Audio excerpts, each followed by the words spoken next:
Hi guys, Rhonda without an H here with you today.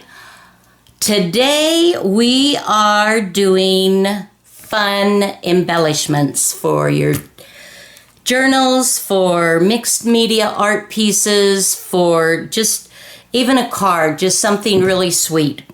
So, look at these. Look. We're going to use the bulb pins and buttons and just little bits of ephemera and maybe a little bit of sewing, stitching. Yeah? Okay.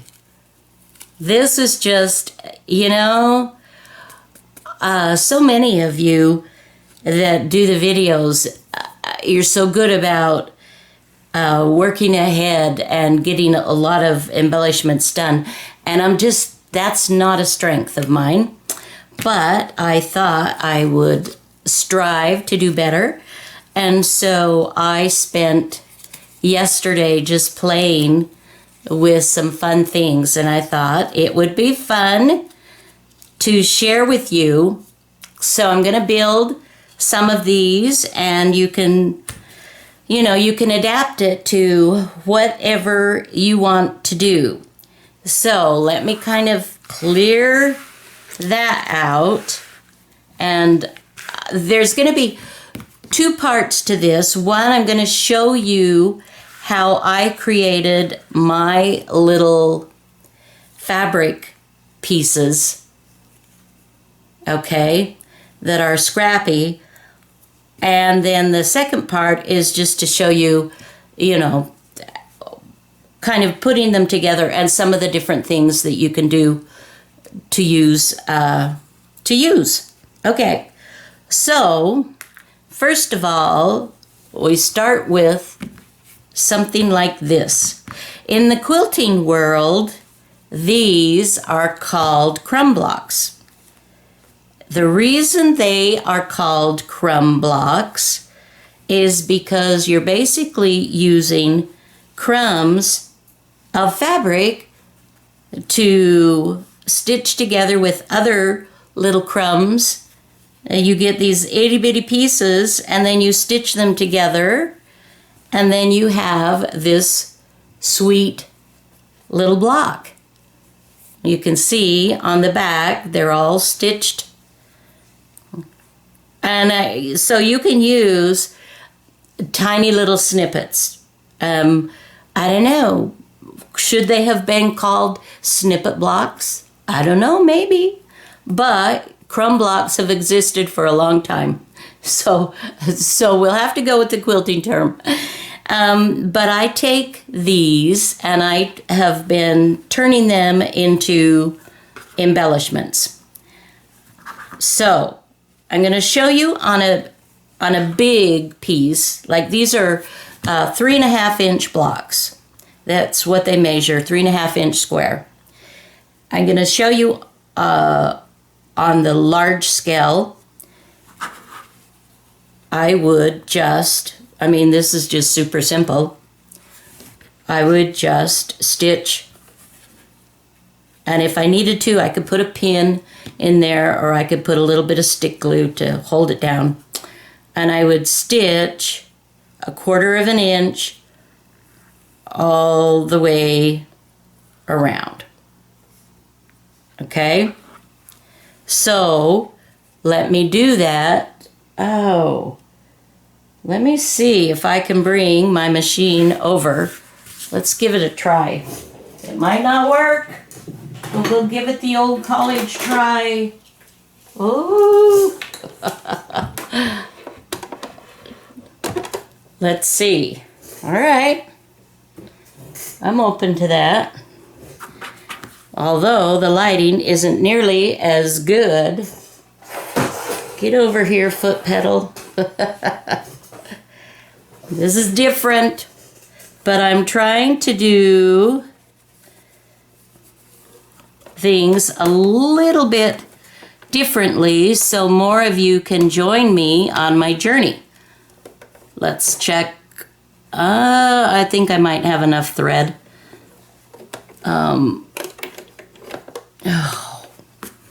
Okay. Just because I've decided to do this, you should see. I'm not going to show you, but my thread is clear over on the other table that I have this threaded with. I have large spools, and so they take a spool holder. It's not big enough to put here. I mean, it's too big to put there. So I am stitching all the way around. I hope this works okay.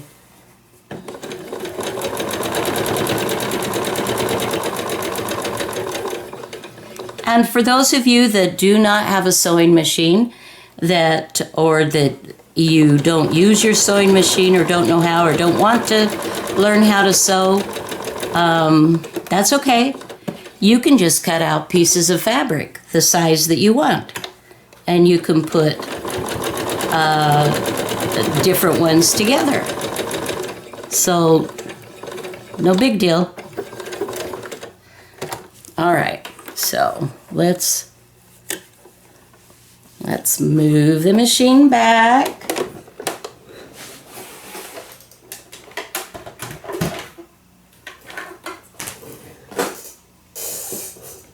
Okay, so now I have this stitched on all four sides. All right. Two things I can do with it. I can leave it as is, and I can go ahead if I want to. I can ink my edges a little bit with some stamping ink, or I can cut it, which is what I'm going to show you how to do, and it gives a fun variation. Now keep in mind, it's fine. You could be doing something like this. You could just have, say, this, and you could stitch around the four edges that way too. So what I'm going to do now, I'm going to find my ruler, and I do not apologize, you guys, for being a quilter. So I am going corner to corner. I'm going to give that. Okay. And then we're going to turn it. It's going to be amazing. Yes. I'm so glad you're here, that you're joining me.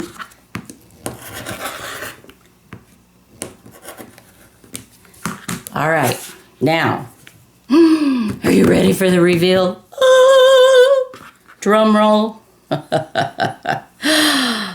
I did it wrong. Oh, okay. Okay, guys. All right. You get where this would have gone had I done it correctly? So, this is how you might want to not do your block. So, put right sides together. Right sides together. I will be right back. I'm going to stop the video here and do it correctly, and I will be back. Okay, let's try this again, shall we? Now we have our right sides together. As a quilter, that's just embarrassing.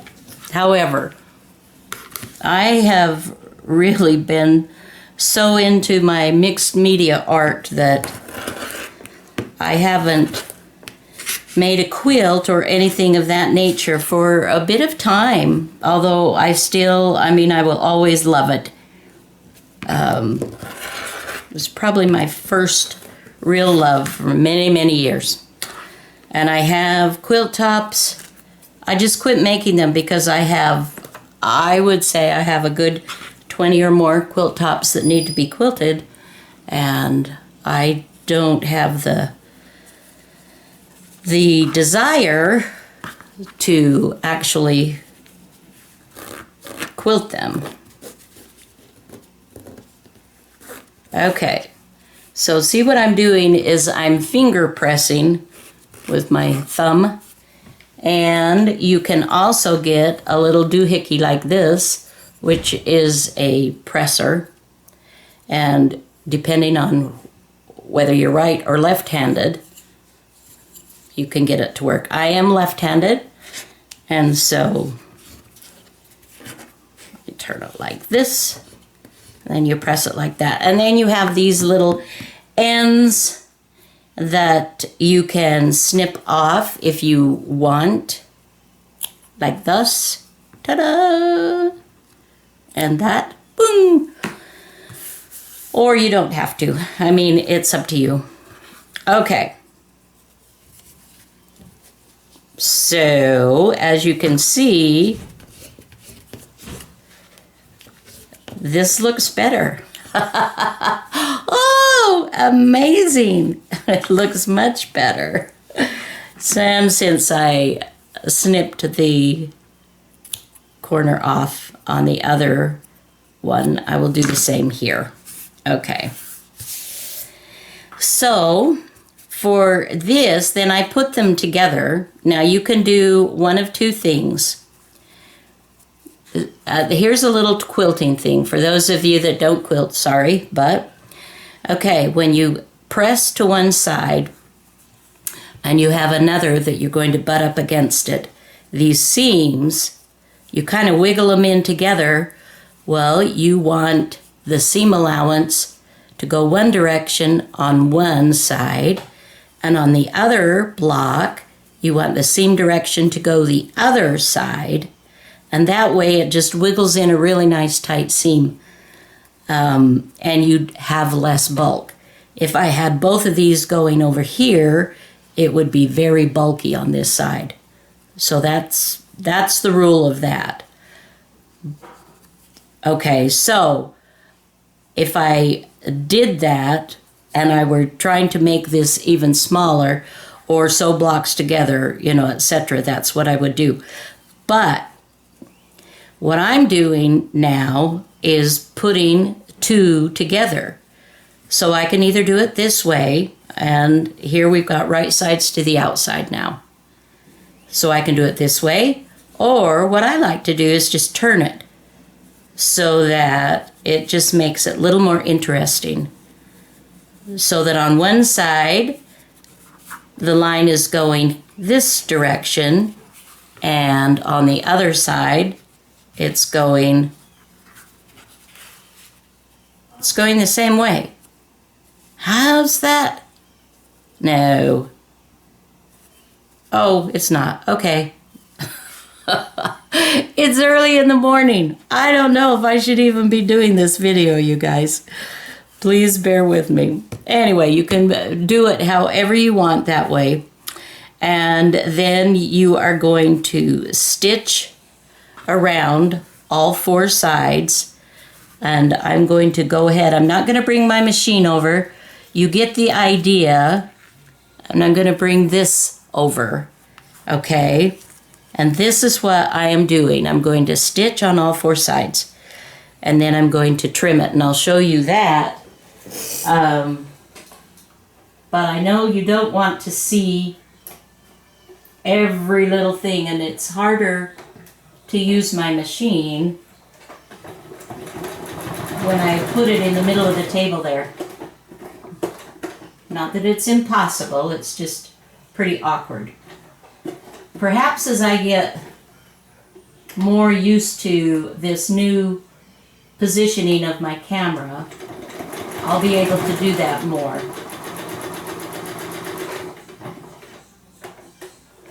And happy 4th of July to all of you.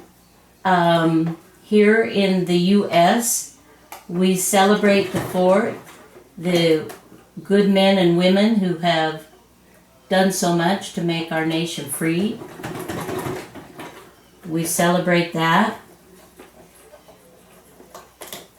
And many have died for us to have our freedom. I have a son who was in the military. I also have a dad who was in World War II. And I have an uncle who died in World War II. This, for some reason, is not working very well. Just bear with me for just a sec here.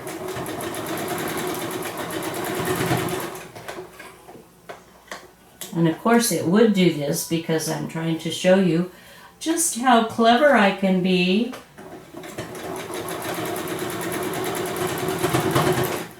And I'm not clever at all.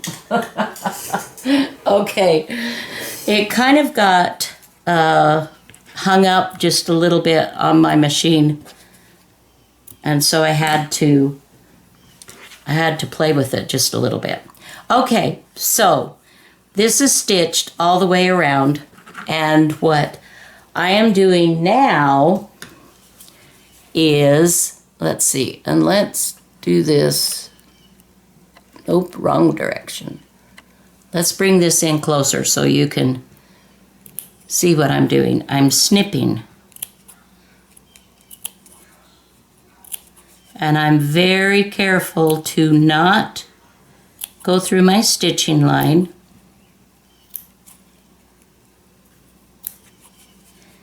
Because if I go through my stitching line, then of course it can fray out.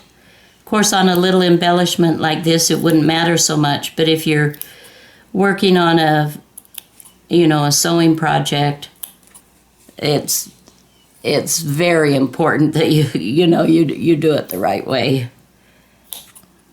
Because seams unravel, and then you get holes in your finished product, and people think you're not very good at it, which you can, this is where I got messed up a little bit. I'm only going to do that just a smidge in there because I don't want to take a chance on it cutting through my fabric. Okay, so that part's done. Then,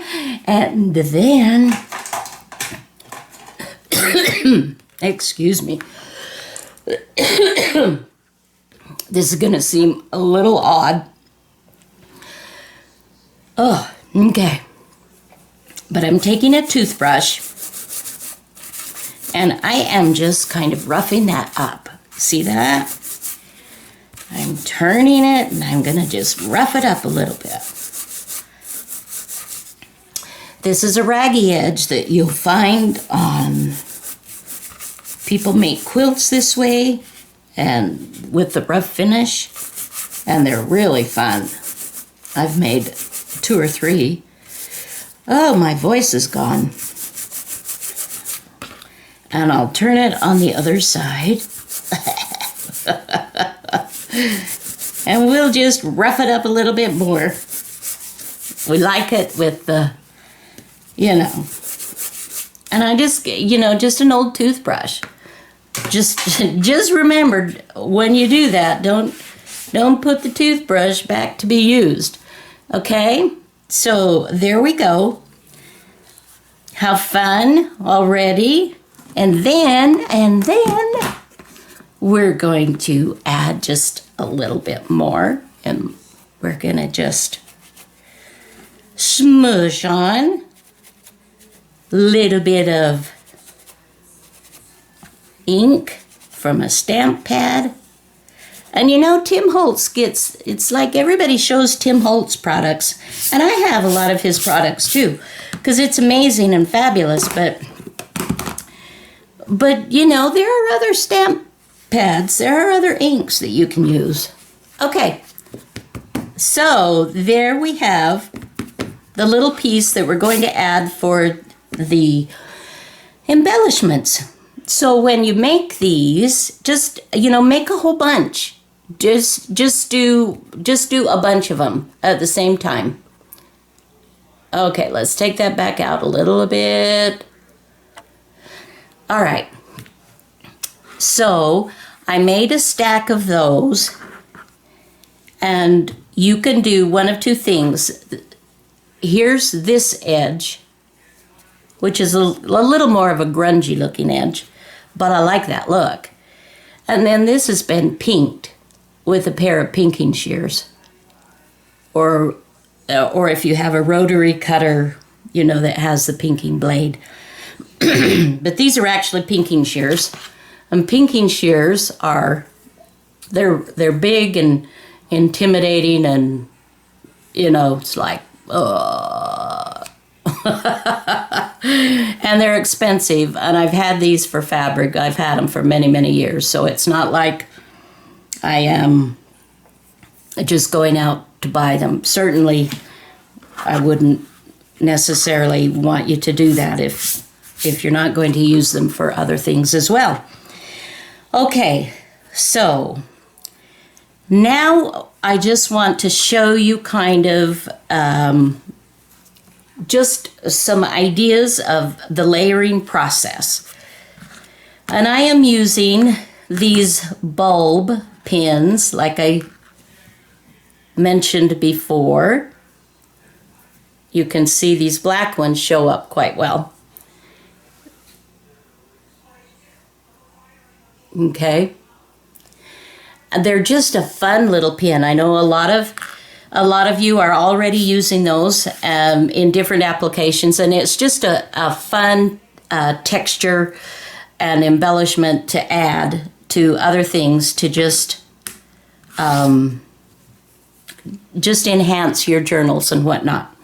Okay, so think in terms of what you're going to want on the top. So I want to show you again some of these that I have created. This one, we started with a button. There's a little button. And then we had an image. And this is a printout from some images that I have had that I copied. I didn't take these from anybody else's site. These are my photographs. And I will be putting this in my store, but not quite yet. But the images that you're going to see have been taken from that.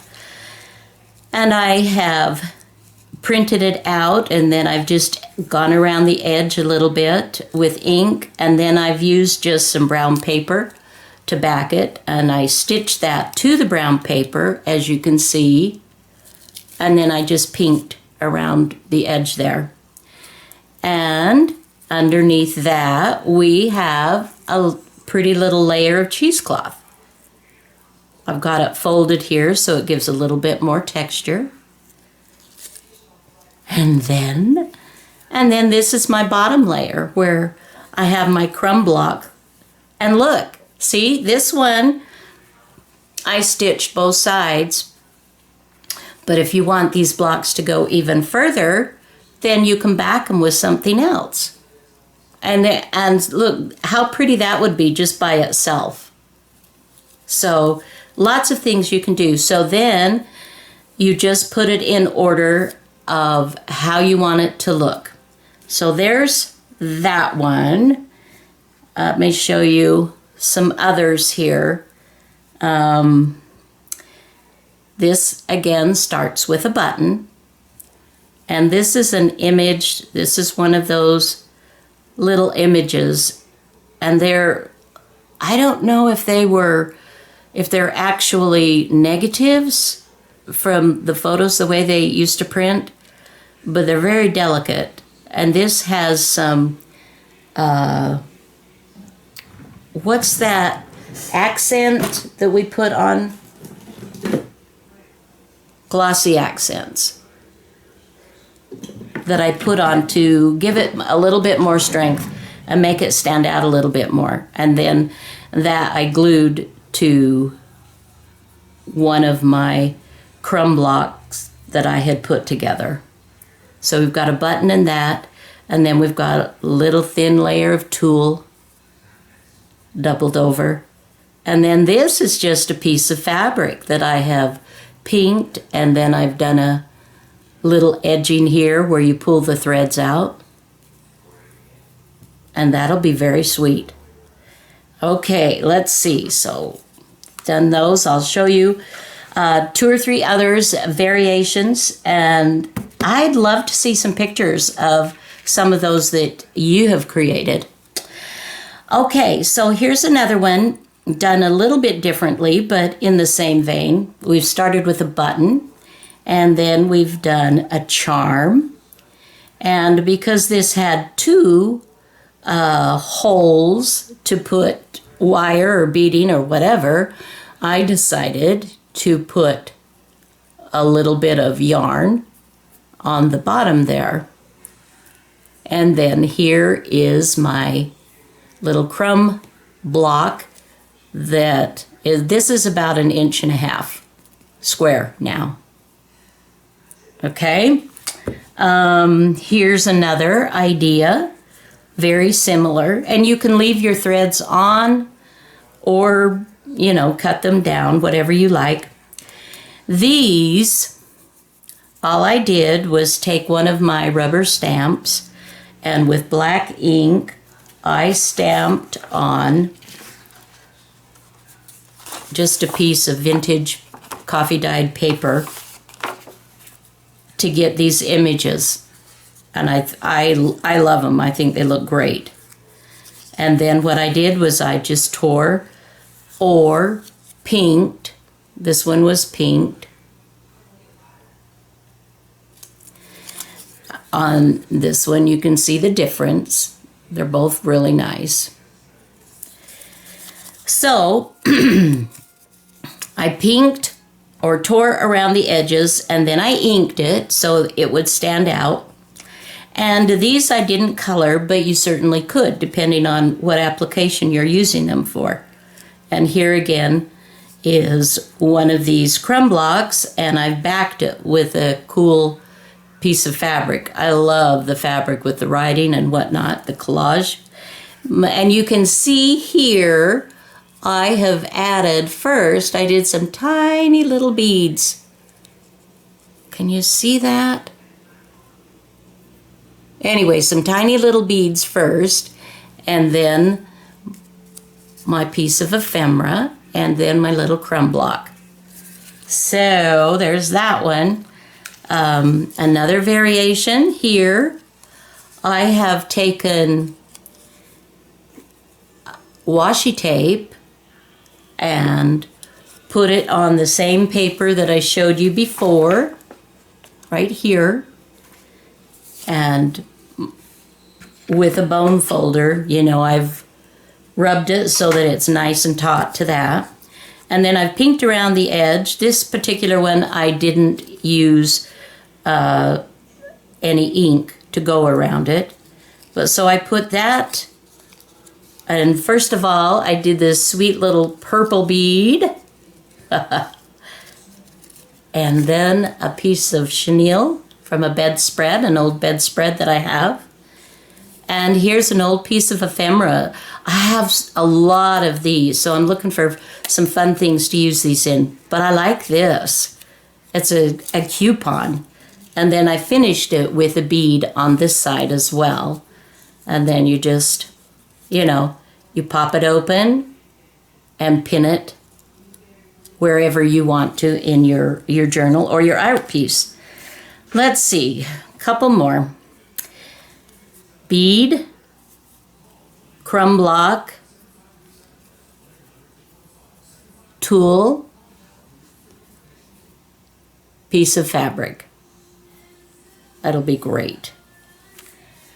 And here's one a little bit different. Piece of vintage lace. Another one of those photos that's been stitched on brown paper. We've got the tulle and we've got the crumb block. And this, on the back of this, is a man's handkerchief. Just, it's a way to use up your scraps. I have so many scraps, I can't even begin to tell you how awful. the gilt. Okay, so here's a little different one. A little pink bead with the flower embellishment. And then I have some lace, vintage lace. And this is a torn piece of a wipe, a cloth, a wipe, you know, that you get in those packages, baby wipes or whatever. That's what that is. And then this, I have taken a little bit of a cutter quilt. Let me show you. This was given to me some years ago, and these are the blocks. This is a fan, Grandma's fan. And I don't know what I'm going to use this in, but most of the quilt, these fabrics are all ripped up and torn, and you can't use it as a quilt. But this was hand quilted, and so it already has the layering and the texture, and it's wonderful. And so I went ahead and cut several of these little blocks from the cutter quilt. Isn't that fun? So I also went ahead and cut some of these little blocks from my chenille bedspread.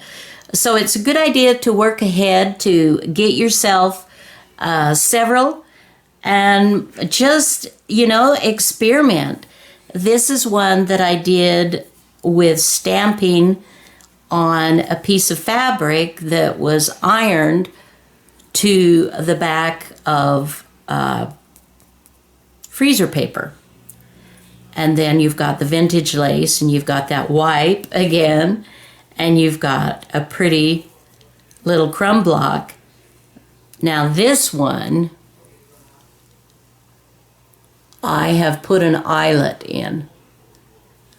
Just variation, you know. Why? Because I could, I guess. I don't know. Just, I wanted to try a bunch of different things for you. And then this is the last one I'm going to show you. This is, again, a photograph. And I've got a button with it. I've got one of these tiny little crumb blocks. And I've got an old piece of ephemera coupon that has been edged around with ink. And so you've got, you know, this as well. Now, the last thing I'm going to do is show you how it looks in a book, in a journal. Okay. And this is a project I'm almost done with that I'll be doing a video on soon. And I had picked out, where is it? This particular one is going to go right here. So I'm just pinning this. Oh, my fat fingers. Pinning it. And securing it. Doesn't that look fabulous? Okay, guys, that's it for today. Have fun. Make a bunch of these. I would love to see the pictures that you create and the embellishments. That would be super fun. Anyway, I hope you enjoyed this video. If you did, please like and subscribe if you're not already. Yeah, and have a happy 4th of July. Until next time, bye now.